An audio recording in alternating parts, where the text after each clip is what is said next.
Welcome everyone to the L7C podcast, College Women's Gymnastics Edition. Today we are going to be going over the College Women's Gymnastics NCAA tournament that concluded some time ago, about a week or so ago, and we are finally able to talk about it. We have the gymnastics expert, Miss Sarah Bogan. How are you doing today, ma'am? I'm doing well. We've had some time for it to sink in, the drama of last weekend. So I'm looking forward to talking about it for sure. Yeah, and let's go through the spoiler part of it. There was a new champion in the Well, gymnastics world. A not too team new. not too new, but a team that believed in redemption, as we talked about, and you guys won't see it obviously, but sharing. I got the official tournament thing sharing with Sarah as we're Oh, recording, fantastic. but before that, and we talked about the redemption arc. Before that redemption arc started, Sarah, I don't know if it was more than, I feel like there was a lot more impactful ones than last year. There was a lot of just the thrill of the tournament, a lot of upsets this year. There were. And there weren't a lot of upsets early in the process. Like there were a couple early in the process, but certainly in the semifinals, we saw a few. And it made things very, very interesting toward the end.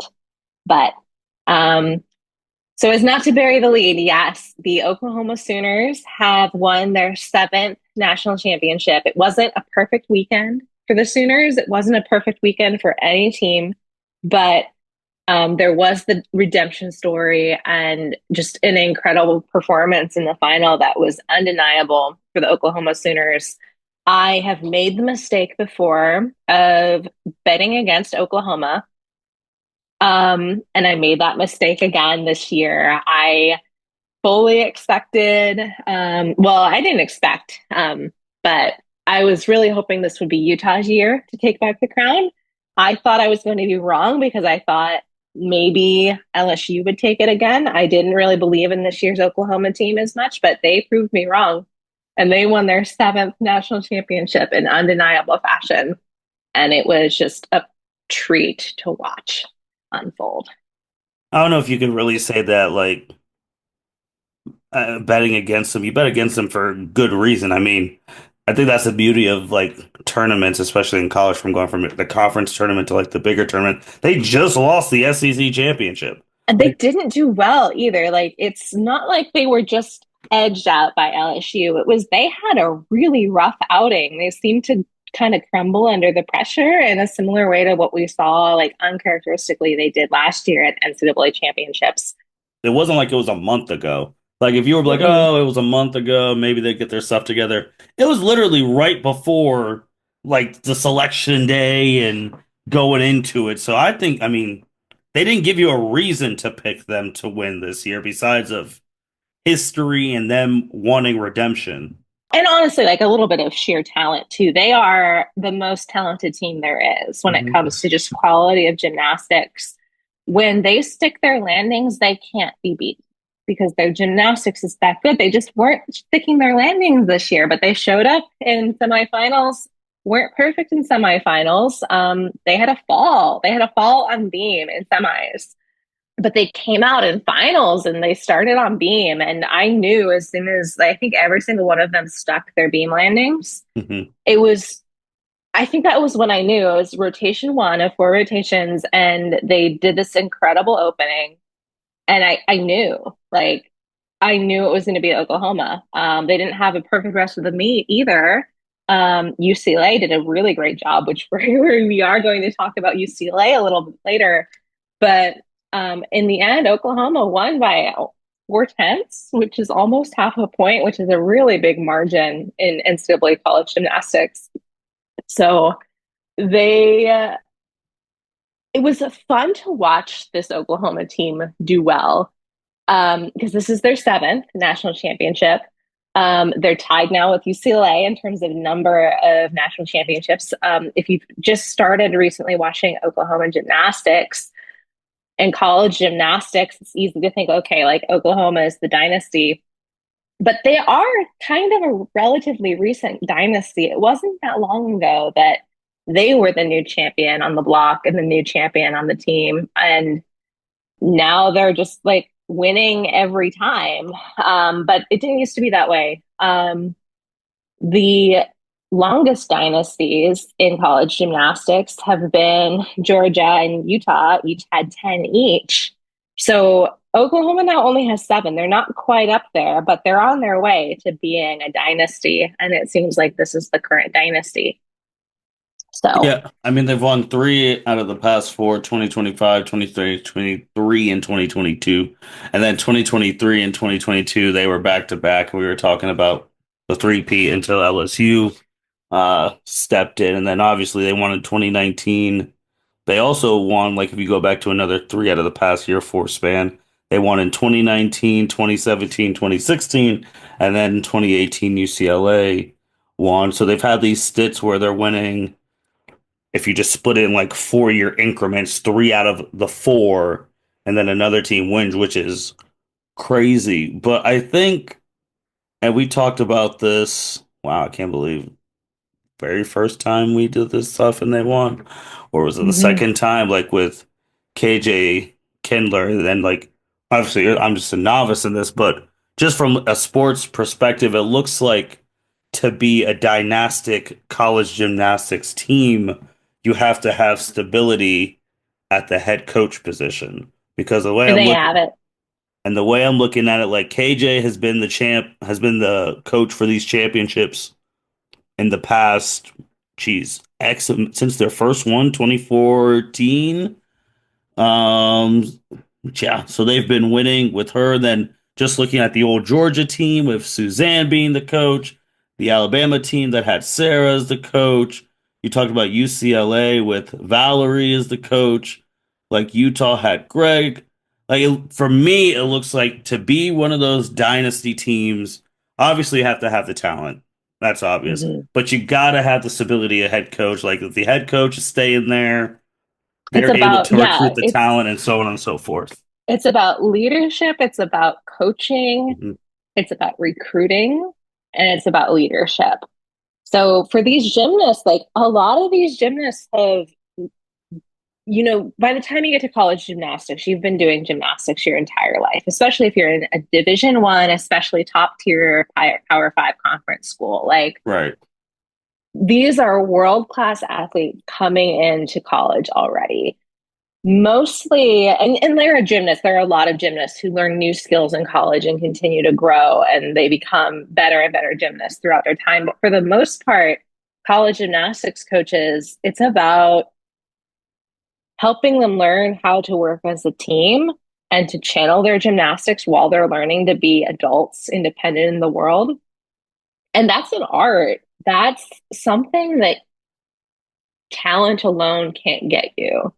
And there's just this really interesting approach to building a program and leading a team of, gymnastics is an individual sport, but getting the buy-in to get a team effort together, to all show up on the same day and put together everyone's perfect routine at the same time. That's a skill. And that's something very few coaches have figured out how to do consistently. And the ones that have figured it out, no matter what the input is, they're able to create a culture and a team culture that does it. And so I think that's why we kind of have this dynasty structure in college gymnastics, because it's so much about the culture and the strategy and creating a team. Um, and yeah, I think as more coaches have kind of figured it out, we've been seeing more schools rise to the top. But as of now, I mean, KJ Kindler has figured out the formula. Like she has something going so well at Oklahoma. And it'll be interesting to see what other schools do to, again, try to catch up to OU because not only now are they just an incredibly talented program, but they have shown this season, especially, that they can experience setbacks and adversity, like, starting from last year at semifinals when they underperformed so much and didn't make finals. to, this year wasn't a perfect year. They had the really rough outing at SECs. Not everyone believed in them, but they still managed to peak at the exact right time and bounce back from that adversity. And that's a sign of just it's another indication that it's a really, really strong program with really strong coaching. Yeah, I wonder in these next like 5 to 10 years if there'll be an added mix into being a dynastic team because obviously now with like NIL and stuff like that, is that going to divvy up the talent around the Mm-hmm. country? Like once it's full, like obviously it's here and it's still the wild, wild west in all the sports, but like once it gets like litigated by Congress and things like that, and there's more formal rules with NIL. How much is that going to affect like the gymnastic powerhouses where like maybe someone who is a very touted freshman who would want to go to like an Oklahoma because of their pedigree goes to let's say like an Oregon State because they offer more NIL money. I wonder when that's gonna like fully Yeah. get I into mean, this sport. in some ways, it's already happened with Jade Carey. I mean, Oregon State did a really, really good job attracting Jade Carey, convincing her to commit there, getting her to commit before she was an Olympian, and really, really supporting her on her Olympic journey. I think Suni Lee kind of knew she was going to go to Auburn long before she even dreamed of being an Olympic champion or even an Olympian. Um, so it's definitely possible. Joss Robertson is at, alternate to the Olympic team. She's at Arkansas, which Arkansas was, a top team, but bottom of SEC. And they're a team that's of the caliber that's getting Olympians as well. So it's going to be really interesting to see how things kind of continue to unfold. So looking at this, how the real life went down from a bracket. I mean, let's just talk about the biggest surprise on this thing, Missouri. Missouri going Oh, Missouri. to the Final Four. Obviously, when we did the preview, make sure you listen to the preview before you listen to the conclusion. We did not have Missouri making it to the Final Four by any means. So We didn't. obviously, they are a darling that Sarah, how the heck did Missouri make it to the Final Four? Oh my gosh, believing in themselves. I don't want to say I don't want to say I actively underestimated Mizzou. There are other teams this year that I actively underestimated. Like I said, we are going to get to UCLA. Mizzou wasn't on my radar, not because they're not talented, but it's just because they're in the SEC and they just get kind of lost in the Yep. shuffle of all the other SEC schools. But this year, and they've always been good. They've always been right on the cusp of making nationals. And I think they did make nationals one other time in their history many, many years ago. But there's something about this year and this team where they decided, I think Amari Celestine was one of the team leaders, and she said, you know what, we deserve, we are a big, big powerhouse school. We do amazing gymnastics. We are undeniable. We want people to look at us like we are a team to beat. And they did a really good job doing that. They showed up to NCAA, the tournament. They made it to nationals, which I thought that was going to be the amazing victory of them, is making it to nationals for the first, I think, second time in program history. But they held on and upset. Oh, they were in the first session, right? So they upset University of Florida, Yep. who's made the Final Four the past several seasons. Yep. Um, they did incredible gymnastics. Helen Hu was the last up on beam and did a beautiful beam routine, clinched, making it to the Final Four for Mizzou. And then they showed up to the Final Four. And honestly, a lot of people expected that to be the win for them, just showing up and being able to compete and just hang with the big dogs and kind of exhibition, kind of like Auburn a couple of years ago. Making it was the Hmm. big victory. But they not only made it, they got third. They beat Utah. Yep. And I've never seen a team so excited about third place. Like they're almost like looking at their social media and the way they're bragging and the way they're celebrating publicly this third place finish. I won't say it quite rivals LSU's celebration of winning, but like it's definitely up there with Oklahoma's celebration of winning national championships and other teams we've seen win first place. Mizzou understands the magnitude of what they accomplished with this third place finish, and it was so cool to watch as a fan, and it's so cool to watch them now.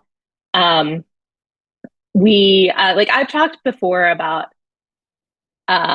Michigan State, and I think Michigan State and Mizzou are kind of in similar boats. They're both really, really strong teams Hmm. who have almost made it to the top several times and are right on the cusp. And they have similar gymnastics too, the high flying power, really good gymnastics. The difference between Mizzou and MSU, and when we saw them all on the floor together competing back to back, it was easier to see the confidence that Mizzou had to step up and demand, yes, we deserve to be heading to finals. That energy and that fight was there for Mizzou in a way that it wasn't for MSU. And when I've said in the past that I don't quite believe in Cal as much as other people do, it's because I don't see the fight in Cal as much as I do in a team like MSU or LSU or excuse me, not MSU, Mizzou. And there is an element of needing to have that attitude of wanting to win and believing in yourself and showing up and competing on the day that I think you need in order to break through. And Mizzou showed that it's possible. So I was so happy to see them win third. That was one of my highlights of the weekend for sure. Yeah, it shows the beauty of sport. I mean, when a team that no one is believing is going to make it out of the first or second round or anything like that, and you make that run all the way to the final four, one, it creates memories forever with that team. Like that team is going to be in the echoes of that school's like not saying Hall of Fame, but like in their chambers. Like, do you remember in 2025 that Missouri team that no one had faith in that made it all the way to the Final Four? Like, they're going to be revered now in gymnastics lore at the School of Missouri. Also, it helps from a recruiting standpoint because now kids looking at that like, oh, Missouri just did the impossible and made it to the Final Four when no one thought they would. Like, now I might think about going to Missouri. Like, now it could Mm-hmm. start making that's how you start making a culture and you set a precedent like, hey, we've been to the Final Four now. So there's no excuse of why we should not be able to make the Final Four ever again. Let's keep working. And then now maybe we could be the next team next year, the year before that, 5, 10 years from now. That's like now we finally broke through because that Final Four team inspired the next generation of Missouri gymnasts. Mm-hmm. So, I mean, it's really kudos to them and getting to that point and not just making it to the final four and then getting like destroyed. Obviously, they competed very hard Mm-hmm. to get what they want, like you said, celebrating that third placing as they should. I mean, because again, no one thought they were going to be there. So, and then going to, I mean, I had faith. I don't know if I had them. I'm trying to think. No, because I think I had them over Utah because I think I had LSU. But like you just brought them up. UCLA, the Big Ten Oh my champs. gosh. What a great season for them. I wasn't willing to believe it, but they proved me wrong this year. UCLA, we've talked about before. Hmm. I have been so frustrated by this team because this UCLA team has all of the talent you could want. Yeah. And they have been underperforming for the past few years. And this year they finally found their groove and they fulfilled their potential. And they got second place, second to Oklahoma. Not only did they get second, they were putting on pressure toward the end of Hmm. the meet. OU was not perfect on the finals night. They were on beam. They were so good on beam, but they weren't awesome. Like they were beatable. And UCLA put the pressure on them. But I think UCLA has so much to be proud of this year. Um, I don't know what they were ranked in the preseason coaches poll, but it wasn't anywhere near second.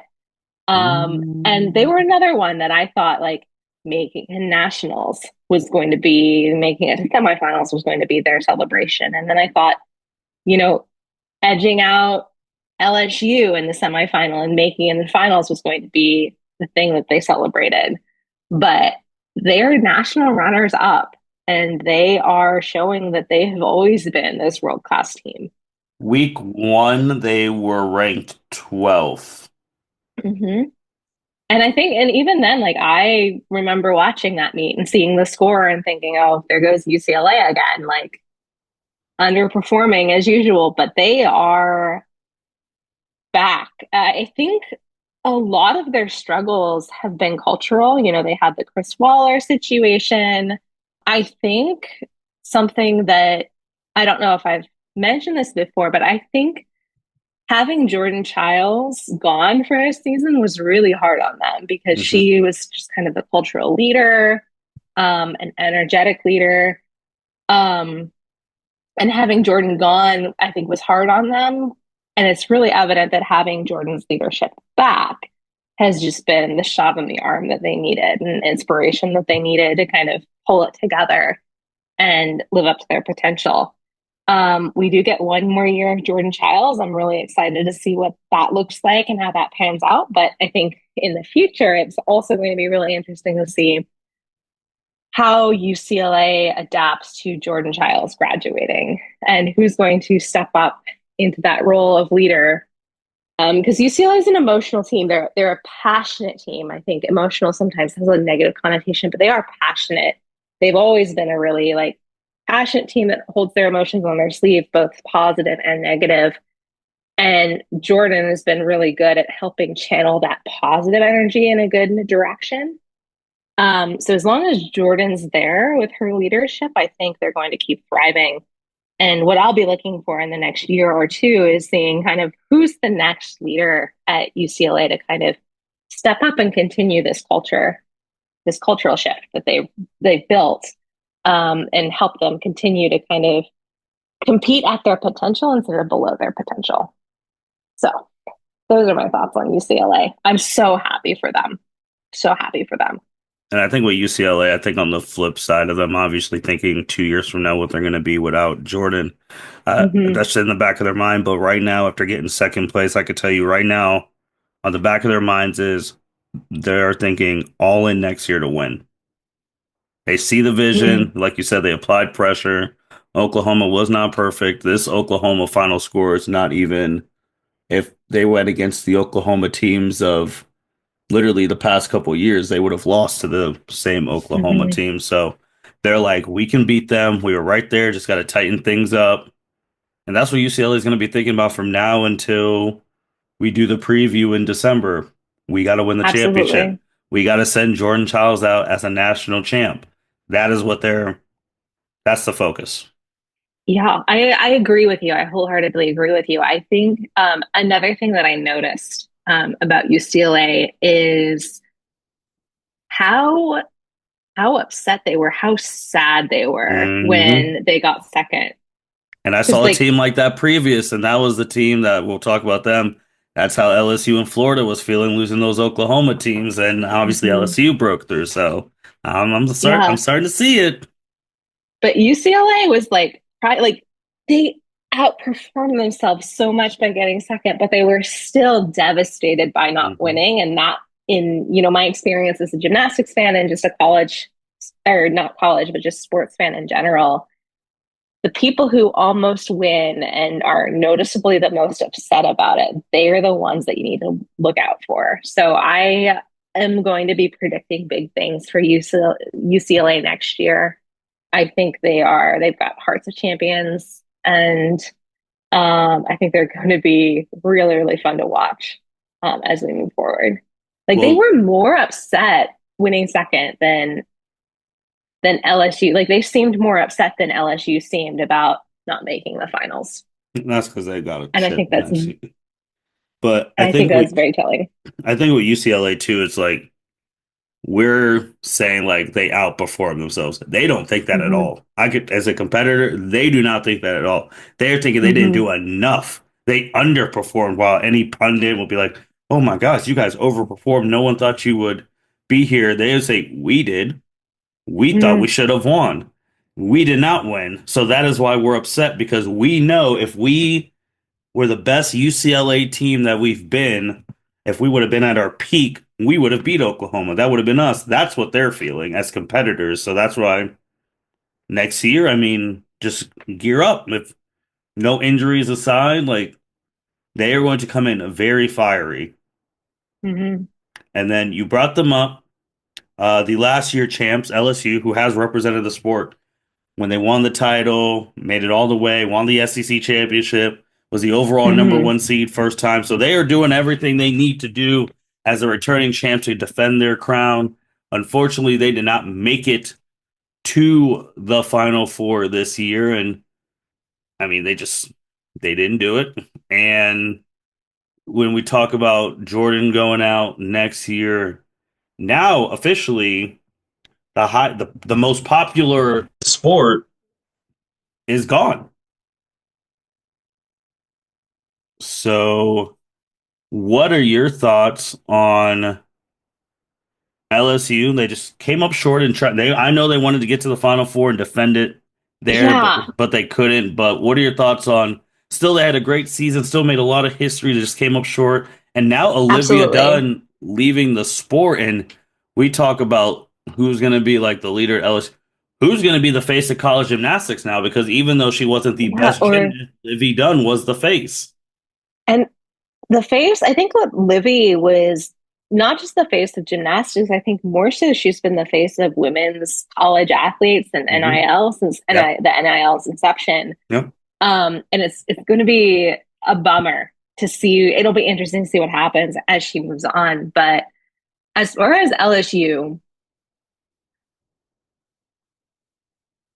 we have seen defending champions not make it to the finals Yep. before. Yep.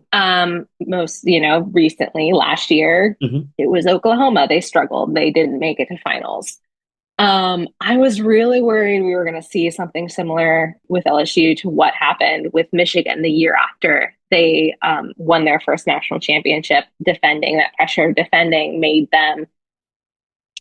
Michigan completely broke down in the semifinals of national championships the year after they won. They started struggling on beam and just the wheels kept falling off. They crashed and burned. It was as if the pressure got to them.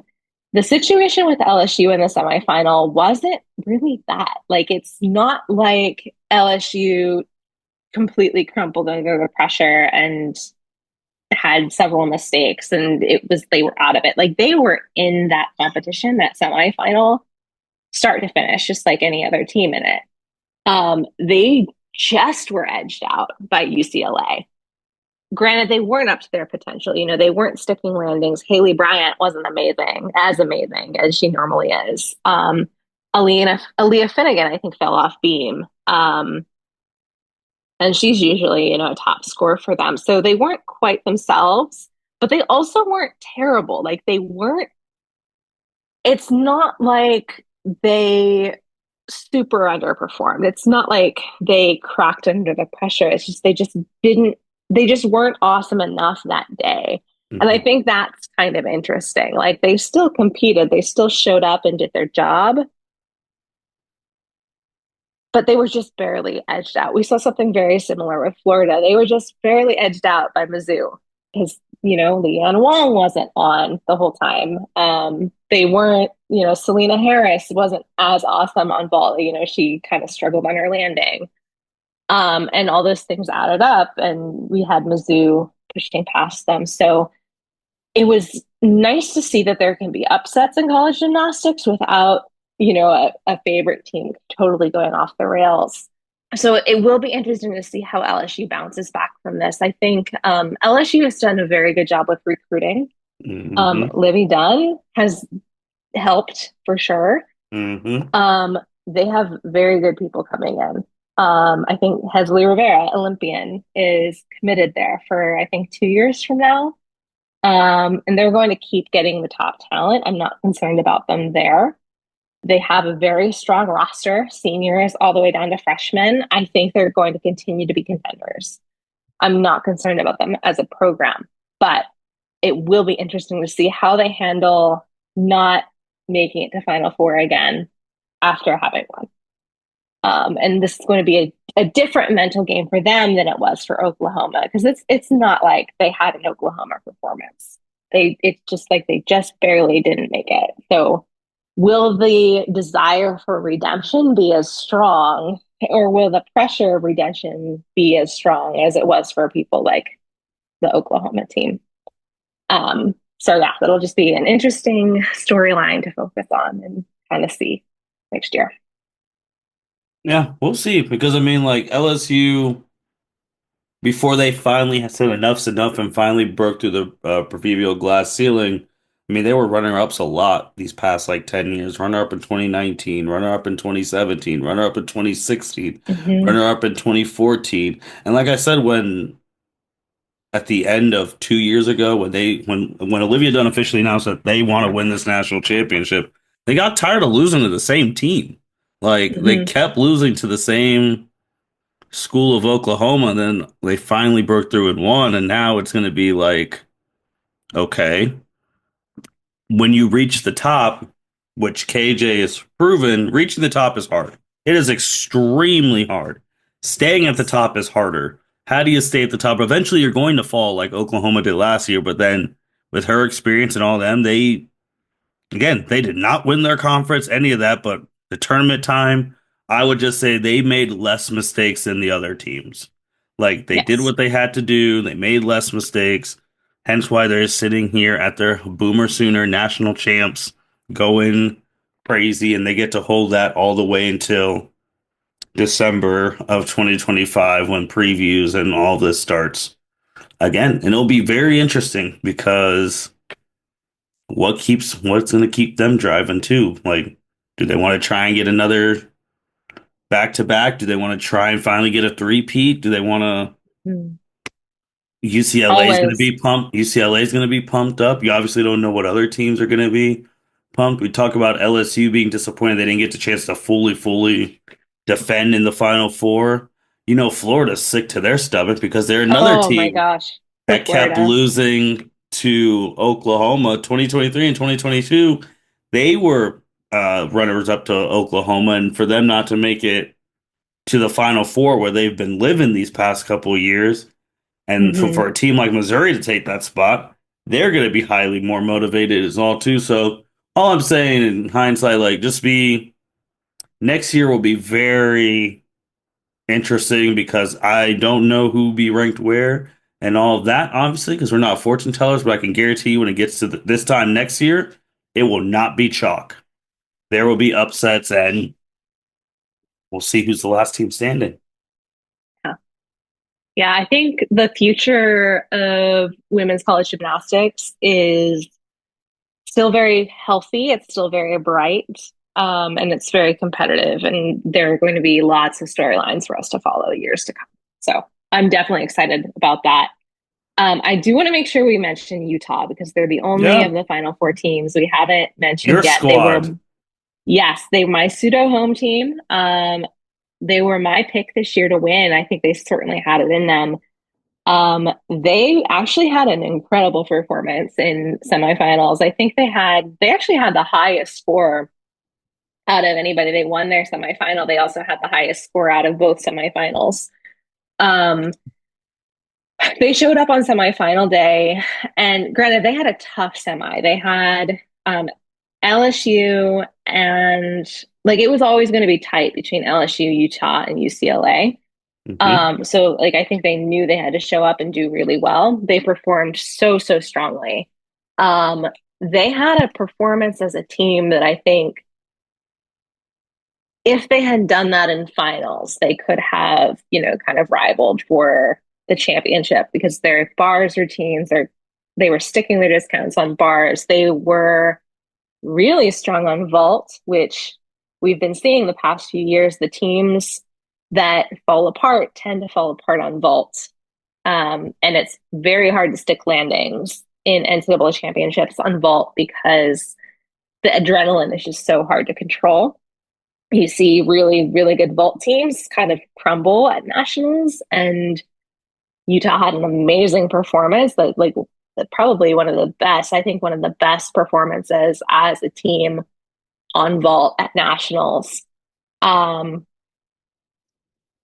I was going into finals feeling very, very good at my pick for them to win. I think if they had been on their A game, they could have been up there. But they ended up finishing fourth. They had a really tough outing in finals, and I feel really, really bad for them. They had some balls on beam, they had some really bad landings.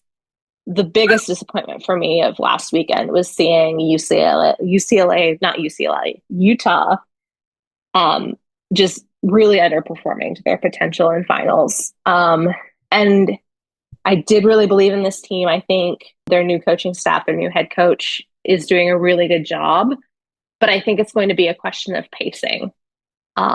They peaked in semifinals. I think as a team, they need to figure out how to peak mentally and physically in finals. And if they can figure that out, I think they're going to continue to be contenders.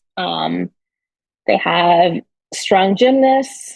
One sad thing is they have a couple of really strong seniors leaving, most notably Grace McCallum. Grace had an awesome season, but they've still got Avery Neff. They still have um, Ella Zerbis. They've got McKenna Smith, who's just been incredible. I hope we continue seeing them do well and they're not super discouraged by this, because it would be exciting to see them win again after 30 years. I think it's been 30 years since almost 30 years since their last championship. So they are a championship caliber team that just hasn't fulfilled that in a long time. So yeah, it'll be interesting to keep watching. I will say they are going to keep breaking my heart. They're going to keep doing this, making it to nationals, getting third or fourth. And yeah, so that was my low point. I was over the moon for OU, over the moon for Mizzou, obviously. So happy for UCLA, but I felt very bad for Utah. And yeah, They just got to keep we'll see what knocking. happens. They just got to keep knocking. Unfortunately, when you keep knocking, there's a lot of heartbreak that comes with Yes. knocking. But one of these days, they're going to knock and the door's going to open. And It's I just, hope that for them. it's just how many heartbreaks can you go through before the door finally opens? That's the real question. And I do wonder whether how much being in the Big 12 instead of the Pac 12, because the Pac 12 did get very, very competitive. Like they had Hmm. Cal was there, UCLA was there pushing them. The UCLA Utah rivalry is intense. They've got Oregon State with Jade Carey. And with the conference realignment, they moved to Big 12. So they were like, without a doubt, one of the best teams in Big 12, won that conference really, really easily. But Big 12 is just like, when we're talking about regular season meets, um, they didn't have as many opportunities to go up against really strong performers, like the SEC teams have, and the Pac-12 teams of the past have, and the Big Ten teams have now. So I'm curious to know whether the conference realignment has been a negative for them, and whether that kind of has contributed, because they haven't been under the same pressure that these SEC teams, and especially like LSU and Oklahoma and Mizzou, do week after week after week. Um, and so I'm hopeful that the conference realignment isn't what seems to have negatively impacted their ability to perform under pressure. But yeah, it's just kind of another storyline to think about and watch. For a while, it was looking like there was more parity across different conferences. With realignment, it kind of seems like Big 12 is now kind of a lower tier conference. And if that's affecting the quality of gymnastics of all the teams in the Big 12, then that's unfortunate, and I hope that's not going to be the case moving forward. Yeah, I mean, you could make the case for that too, because with Utah, if they're so much better than everyone currently in the Big 12, they could pack it in some meets and they don't have to do their best and don't have to be sharp. But like You go to the SEC, just like we were talking about Missouri, like again, the miraculous run to the Final Four. They could look at their calendar, it's like, oh, because now Oklahoma and Texas are in the SEC. Oh, we have LSU, Florida, and Oklahoma back to back to back. Hmm. We know if we don't bring our best, we're gonna lose. So like every week is you're basically having to prove it meet against one of these teams that have made the Final Four, have won the championship, have been runner-ups. So I mean, I think that could play an effect. And I mean, like this was Oklahoma's first year in the SEC, and they did not win the SEC. Like I don't know how many times, Hmm. like they did not win the SEC, but they won the national championship. So I think it could have some effect on that too. But then you look at UCLA, who came from the Pac-12 to the Big Ten and went against the competition in the Big Ten, and here they are, second place in the tournament. So I think the competition does matter, but I also think it's more on the team and coaching. If you're peaking at the right time, that Hmm. anything is possible. Oh, Sarah, anything else on this season? This is putting the bow on the season. Yeah, this was an interesting season. This is a very interesting season. I do want to take a moment. We talk a lot about the teams. I do want to talk about our individual national champs. Oh, So, yeah. um, national champions on individual events are actually decided during semifinal day. So semifinals is when everybody who qualifies for nationals, including individuals, all compete.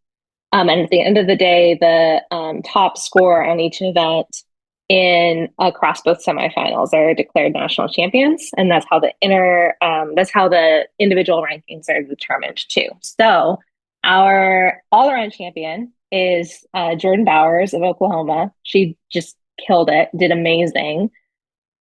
She was SEC Gymnast of the Year. I think that was very well deserved. But overall, like as a season, I don't know whether she was still kind of shaking off the fall at nationals last year, but people who watched Jordan Bowers this season thought that maybe she wasn't as strong as she's been in previous years, but she has really peaked and she like is so deserving of that all around championship. And then on individual events, vault, Kailin Chio came away with the title in vault, which, one of the best freshmen in the NCAA this year, is out there competing and looks as comfortable as lots of the veterans. With LSU's disappointing finish this year as a team, I was really happy to see them get an individual title in Kailin Chio. So I was really happy for her. Then, of course, there's Jordan Chiles on bars. Um, Jordan did an awesome job. Um, Stuck the landing, beautiful routine. Brooklyn Moore is another UCLAer on floor. So individual titles wise, UCLA came away with the most of all the teams. So that I think that's another indication that they are a really strong team and contenders. And I highly recommend anybody who loves gymnastics, go do yourself a favor, watch on YouTube the routine Brooklyn Morse did on floor. It was just a masterclass in artistry, an incredible tumbling. And then on beam, Ms. Helen Hu from Missouri, she got the first perfect 10 of the season, all the way back close to the beginning of the season. I think she got 3 10s this year on beam. And not only did she come away with the beam title, but she was the last gymnast up on Mizzou's last event in semifinals, did this incredible routine, won the national title for herself, and clinched Mizzou's trip to the Final Four. So Helen, who is up there, Helen and Brooklyn's performances were probably my two favorite national championship performances of the weekend. So huge shout out to those individuals.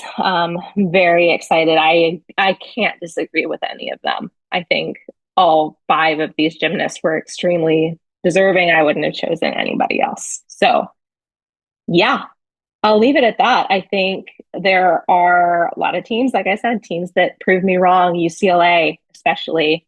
I'm so glad.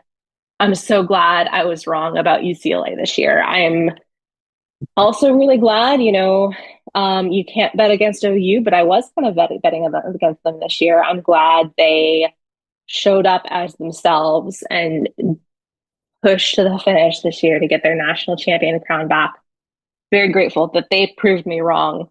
Um, and I'm really excited to see, these teams, Florida, LSU, even UCLA being as upset as they were at getting second. I think there are a lot of teams with redemption arcs and unfinished business that are going to give us real treats to root for next year. So, yeah, I think that's about it. It was a really, really cool season.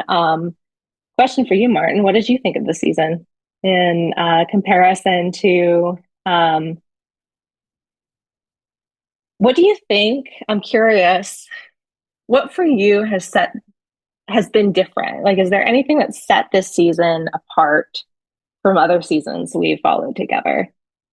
Um,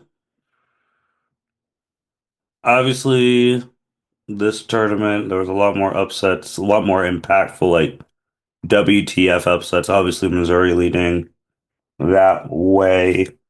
I would think that with this year, I felt like there was a little bit more coverage from an ESPN national side. I think Mm. from the time where Olivia was basically complaining like, "Oh, we don't have that many perfect tens because there was only like two at the time." From then on, there was a lot more coverage. Obviously, when the championship happened, my like because of the Twitter algorithm and showing like similar stuff, there was a lot more like gymnastics tweets that I was seeing on my Hmm. timeline. So I mean, it's out there. And I remember one day, I think it was the Sunday. It was the Sunday after the championship, so it was the 20th. And I was at the gym, and this was like at seven something in the morning, and like just on like the treadmill and whatnot, there's TVs up there. Look up, there's the gymnastics highlights on ESPN. So like that was, I mean, because again, they could obviously just do like stuff about the NFL draft or things like that, but like seeing dedicated stuff on ESPN about like the finals and whatnot, I think that was a really cool thing to see and appreciate. But I just think it was exciting. Obviously, there's improvements that need to be made, as always. There can always be more coverage. There can always be more accessible, easy Mm. coverage, improvements. But I think it was a pretty good one, and like storybook wise, again, a team that felt like they should have won last year, won this year, and redeemed themselves. And LSU was a good champion throughout the season, and we had twists and turns. So I think it was a good season. Mm. So, and then I guess it's the only thing for me that was like truly, truly different is like this was the first time talking about this stuff that I actually got to go see one of the things live. Yes. Yes. So that was cool in itself, actually, like being in that energy. And again, like they weren't like the biggest school, like in gymnastics wise, they were not like the biggest schools, like in Ohio State, West Virginia, like Kent State, I think was the other one, and some another school. Like I can only imagine what those quad meet energies are when they're like bigger schools. Like if I would have Mm. went to like if a OSU, Michigan State, UCLA, Michigan quad meet, like something like Yes. that. I can only imagine what the energy is in that type of place. So Hmm. that's really it. Yeah. Well, Anything? yeah. Yeah, that's all. I mean, it was another very fun season following this and sharing this with you and sharing this with all of our listeners as well. So Yeah. And with that being that's a said, wrap. thank you everyone for being loyal to us throughout this season. It was fantastic to cover. Can't wait to. It'll be here before you know it. We're recording at the end of April, which means Hmm. May's right around the corner. You will blink it. It will be the end of December. We're already doing the previews of the top 25 and whatnot. Just blink and it'll be here. But with that being said, thank you everyone for listening to the L7C podcast. Congratulations to all the individual champions in the women's college gymnastics sphere. Congratulations to Oklahoma reclaiming the national title. And I can't believe I'm going to do this because they are the arch rival, but they did bring a championship to the Big Ten. Congratulations to the men's University of Michigan's gymnastics team Yes. also on winning the national championship. I'm pretty sure everyone is completely shocked that I gave them a little drop, but they did win, so yada yada for them. With that being said, this is the L7C podcast signing out. Thank you for listening to this episode of the L7C podcast. Be sure to like, rate, review, and subscribe to the channel. Follow us on all social media platforms, and we'll be talking to you guys soon. Take care.